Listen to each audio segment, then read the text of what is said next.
What's happening, party people? We are getting started bright and early this morning in the Chicago area. And we're going to, hit Jack's mom's car. I tried to get started on that thing yesterday, and Sebastian had a catastrophic fail of his clutch master cylinder. So, replaced it. I drove that car 40 minutes. He drove it probably 2 hours yesterday. Then all of a sudden the clutch master fails. So he put another one in there. He drives about 30, 40 minutes and that one fails. Now I'm suspect. I think the fluid type destroyed it. So he got a new one coming in today. We'll replace that thing again. So I will have practice replacing the clutch master cylinder. And other than that, I'm gonna hit Jack's mom's car hot and heavy today. It's got all kind of stuff, and I got to remind myself this is Chicago. There's rust involved, so some of this stuff may take longer than I'd like it to, but it is already in the shop. So if it rains, that won't slow me down. So I appreciate those that allow me in their shop. That's a win. Other than that, we are probably going to make a couple extra videos today. One talking about the cost of getting cars fixed. I talked to a good friend of mine I've had, 20, almost 30 years. Wants me to come help with his BMW, kind of a restoration on that thing. And, I don't normally pay attention to total cost when it comes to billing. A lot of this stuff I've never done before, so I don't know.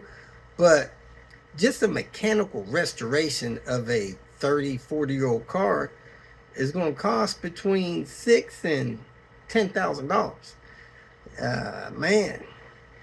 If you had it at the shop, $15,000 to $30,000. So I had to let him know that, which was a little bit surprising to him. But hey, I'd rather people get their sticker shock out of the way. Man, if you bought a nice running car in good condition, just go out to some used car dealer or something and buy what's selling today.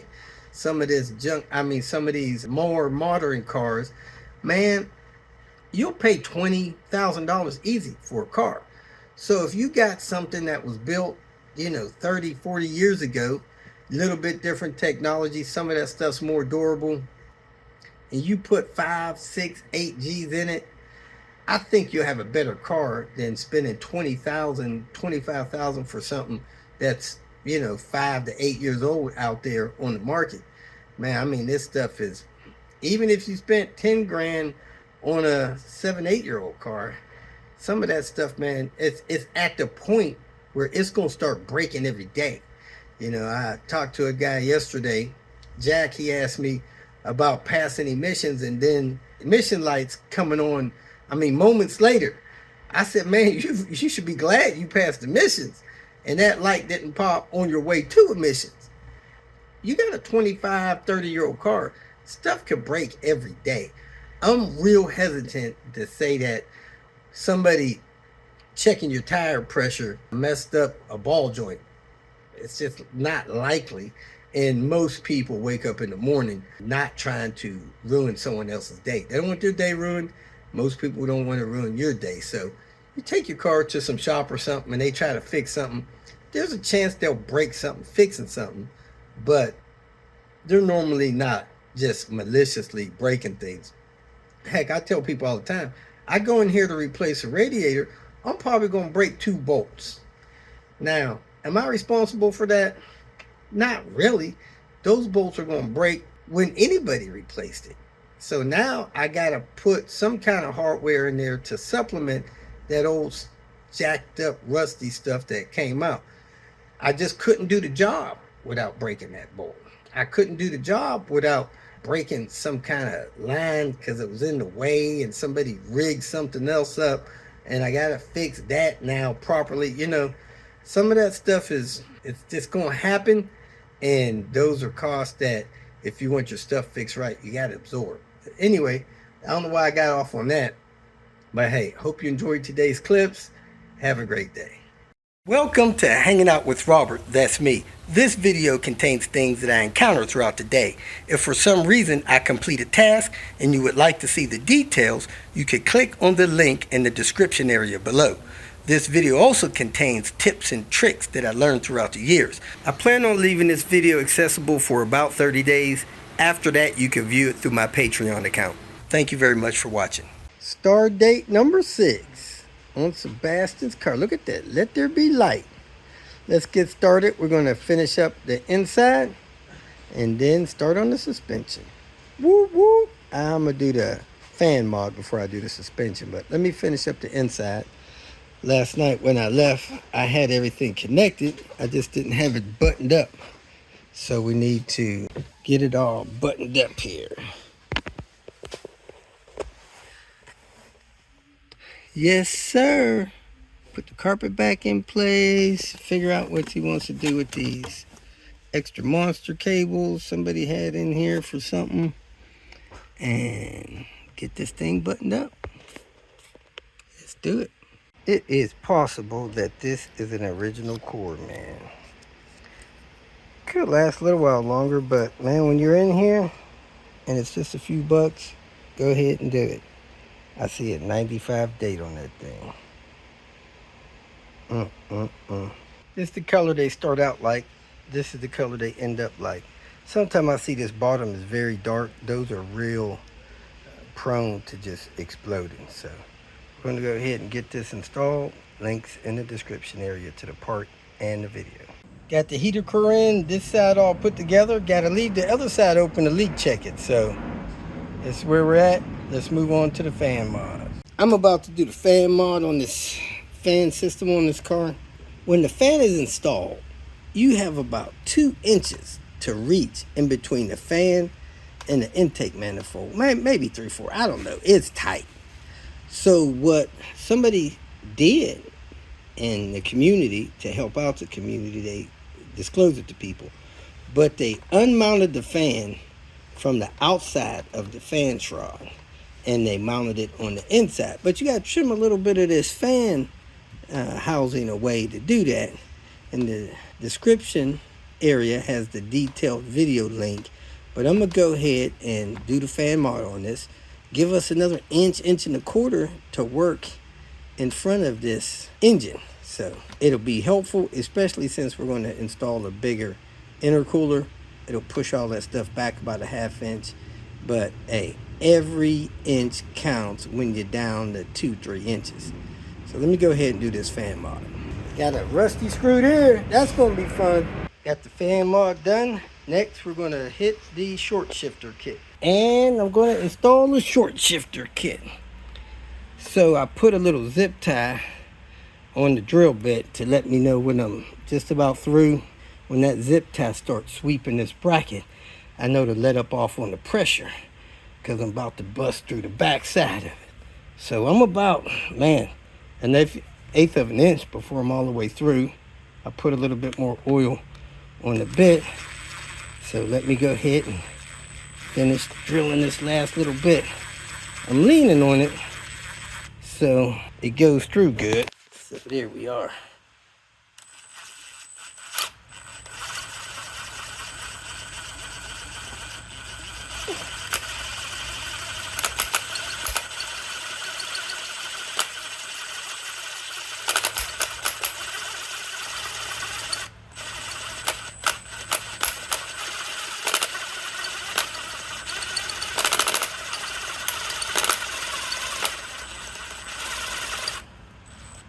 Check. I don't feel it yet.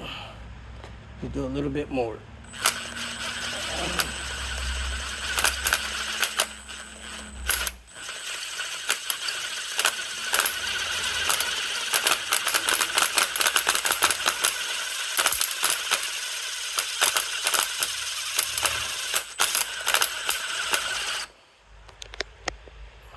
Nope, keep going.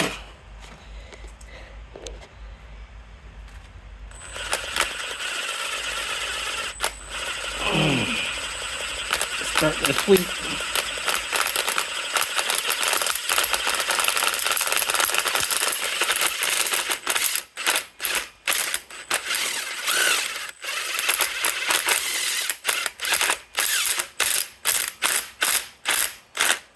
There it goes. We are through the bracket. I got the hole drilled through. Since I had that like that, I used a 1/4 inch bit, and once I got the bit through, I kind of feathered it through a few times, and the bolt does go through. I didn't use 2 bits to step it up, a small bit and a bigger bit and then the final bit. I just used the final bit, got through it in about 15 minutes. Now I'm going to unlatch it from the vice grips, make sure I have the hardware that's proper to that and the bushings, and have that set to go for when I raise it up and hook up the cables. Next up, bumper repair. We may try to buff this, but we're going to replace this plastic piece here because it is damaged. And got to get this front bumper off. So take the lights out, trim out, and get this done. There she blows. Let's get that bumper. Next up, rear bumper brackets. Those things are all rusted out, so we're going to pull this rear bumper off and replace those brackets. Kind of a update on this video with the rusted brackets where the bolt breaks off in the bumper. On this side, the inside, I was able to pry the bumper aluminum out far enough to get my 14mm ratcheting wrench on there to undo this one. And I'm sure I'll be able to get my tool in here to get the other one. So I don't have to take the foam out, drill holes in the aluminum skin to these bolts to get them out. So let me keep doing this. This one over here came out fine. And that may be why I was able to get this out far enough to do that, because one bolt came out, the other one didn't. On this other side, I couldn't use the boxed in wrench because the head of the bolt is sunk into a couple layers of metal. So I had to put my 14mm ratchet wrench in there and get it off this way. And I almost got this out using the ratchet, short jabs. A short ratchet would be better. Maybe a 1/4 inch, get a longer swing, but this is almost off. Then I'll figure out how to get this bracket off of here with that broken screw up there. Not sure how I'm gonna do that. Of course, the bracket on this side came off with the bumper. Let me show you how I got that off. It was locked on there like that. Because of that, I was able to bend it up and just slide it off. So that's how far up that screw broke off. Now we're going to do some preventative stuff to help prevent this from happening again. And the big reason why that happens is because that hole is a tunnel. Doesn't have a place for water to escape. So let me show you what I'm going to do. I'm going to drill a hole in the back so water can drain out the back, and I'm going to cut a slot on the bottom like I normally do. So we'll have 2 ways for water to escape. So this is what I did to try to prevent that from happening in the future. I cut a little slot there with my oscillating tool, and I drilled a hole in there with a drill bit. Did that on both sides. So now when I stick my finger up there, about a 1/4 inch up is this hole. So I would like to move that down a little bit, but that's where it is this time. Hoping this slot creates the drain to let water drain out of that tube. So let me go ahead and grab the new brackets and put this back up. Next up, radiator and intercooler. I think we got a Snab Intercooler, which doesn't fit very well up here. They bumped this piece here. I don't know what we're going to do about that, but let me talk to Sebastian about it. Probably wouldn't be a bad idea to cut right across here. Cut this little square out here.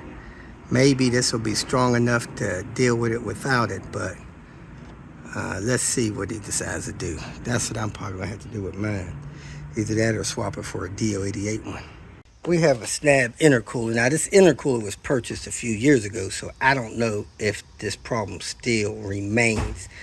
But the bolt hole that allows you to bolt the intercooler to the radiator before you raise it up in the car is off. It's down about, I guess, a 1/4 inch or so. So we have to make this hole bigger or we have to raise it up with some kind of grinding tool, or we're not going to be able to bolt the intercooler to the radiator before we raise it up in there. So let me get to doing that and come back to you in a bit. We elongated this hole. It's supposed to be elongated toward here. For some reason I went down on this one, but elongated that hole up, elongated that hole up. Now we can mount the radiator to the intercooler, then raise it up and attach the condenser to it, then bolt it in the car. So he picked up this radiator from somewhere, and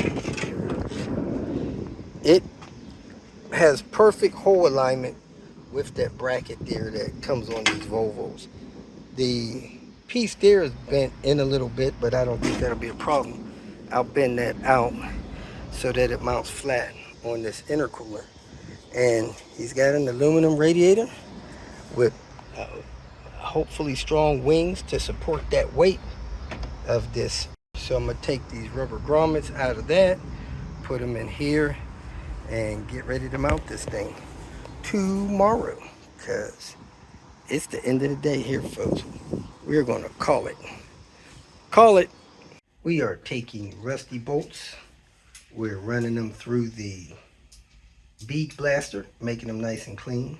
Then we're bringing them up here to our official zinc plater. We're hanging them on trout lines, and it's getting this electrolysis from this box here. And after the zinc plating is done, we're bringing them out here to the sink and rinsing them off. Officially zinc plated bolts will not rust like they used to.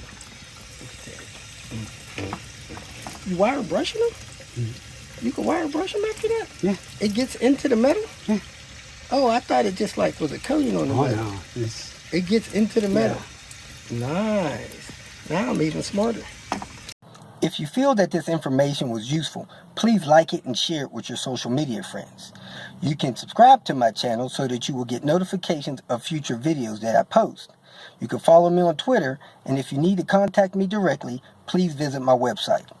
And if you have any questions, leave them below, and someone or myself will reply to them. Again, thank you very much for watching. Well, that was it for that day. It's complicated when you have to modify things that you purchase brand new that's supposed to fit. When I was in the military, I worked for a department called deficiency analysis. And what we did was we filed reports to companies that manufactured things for us to install on airplanes that didn't fit or work right. And our mechanics had to modify them or repair them to work right. That way, when they changed their design or corrected their design, we would get parts that would be bolt-on solutions, instead of, well, this kind of fits, I got to do this, trim this, move this hole, and then it fits. You know, that's not the way life is supposed to be. Now, some of these companies, when a small peanut like me contact them and say, hey, this don't fit, they just tell me to whatever. They just blow me off. But that's causing problems for everybody down the line. If I'm having problems with it, I can imagine how some other people would have problems with it.